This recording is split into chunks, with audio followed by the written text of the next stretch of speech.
L'Eucharistie, la très sainte Vierge Marie et le Saint-Père. Trois cadeaux que notre Seigneur Jésus-Christ a laissés à son chère épouse, l'Église.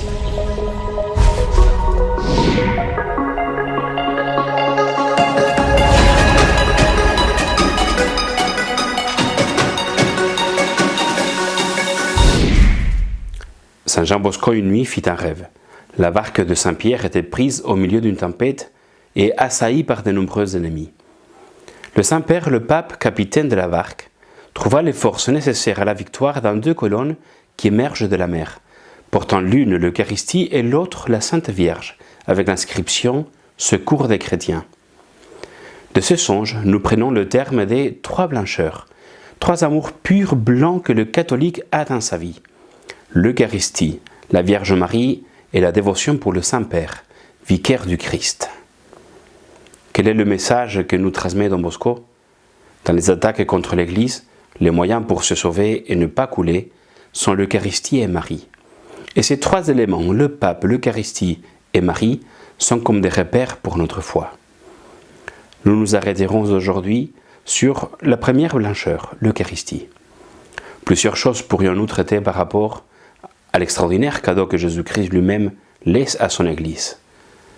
Ayant le pouvoir divin de nous donner d'autres choses, un autre héritage, la veille de sa mort, il se donne lui-même en nourriture de vie éternelle, signe de son amour.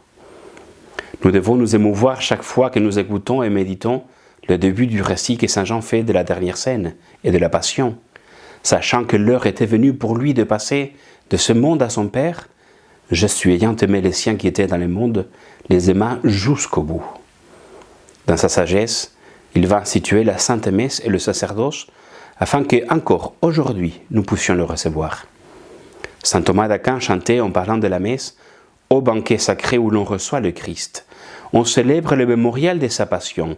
L'âme est remplie de grâce. Il nous est donné le gage de la gloire future. » En attendant de voir Dieu, qu'est-ce que nous voulons de plus? Et en attendant de voir Dieu, comment devons-nous accueillir notre Seigneur dans l'Eucharistie, étant donné qu'il est blancheur, pureté de notre vie? Regardons l'exemple du vieillard Siméon, qui accueille dans la foi Jésus-Christ enfant, présenté au temple. Il nous donne exemple de la disposition de notre âme, de notre cœur, pour participer de la Sainte Messe et recevoir dignement la communion.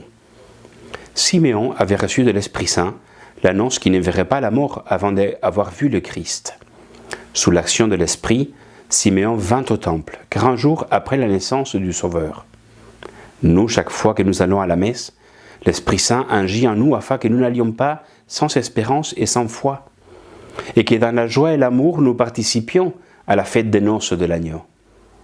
C'est le moment de la rencontre avec le Seigneur, car il nous promet que si nous le recevons dignement en participant à la messe, il nous assure que nous ne verrons pas la mort éternelle. C'est lui qui mange ma chair et boit mon sang a la vie éternelle, et moi je le ressusciterai au dernier jour. Siméon, en prenant l'enfant, chante la prière que l'Église chaque nuit élève vers les cieux. Maintenant, Maître souverain, tu peux laisser ton serviteur s'en aller en paix. Mes yeux ont vu le salut que tu préparais à la face des peuples, lumière qui s'est révélée aux nations, gloire de ton peuple Israël. Nous pourrions nous inspirer des mêmes paroles à chaque communion.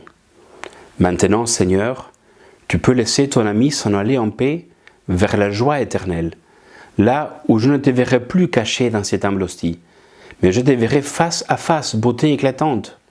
Mes yeux, si pécheurs soient-ils, ont vu, grâce à la lumière de la foi, le salut de ta présence. Si le peuple pourrait avoir la foi pour t'accueillir dès à présent, toi qui es la lumière de mon âme et de toutes les nations, gloire de mon cœur et de ton Église. Recevons dignement tout le temps notre Seigneur caché dans l'hostie. Prenons le temps de savourer sa présence. Gardons-le en nous. Vivons la Sainte Messe comme si c'était la première, la dernière, l'unique de notre vie.